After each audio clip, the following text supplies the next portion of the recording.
السلام علیکم، میرا نام ہے ذیشان دیا راجپوت۔ میرے عزیز بھائیوں اور بہنوں، انسان کی زندگی کبھی آسان نہیں رہی۔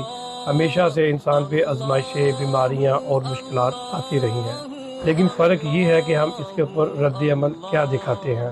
ہمارے معاشرے میں بڑی کمزوری یہ ہے کہ جیسے ہی ہم کوئی بیمار ہوتے ہیں یا پھر کوئی پریشانی آتی ہے یا کوئی مصیبت آتی ہے تو ہمارا ذہن فوراً اس طرف چلا جاتا ہے کہ ہم پہ کسی نے جادو کر دیا ہے، یا ہم پہ کسی نے کوئی بندش کر دی ہے، یا ہمیں نظر بد لگی ہے۔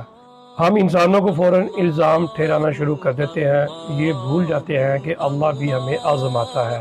سورۃ بقرہ آیت نمبر 155، اللہ تعالیٰ فرما رہے ہیں، ہم ضرور تمہیں خوف سے، بھوک سے، جانوں سے، مالوں سے اور پھلوں کی کمی سے آزمائیں گے، صبر کرنے والے کو خوشخبری دے دو۔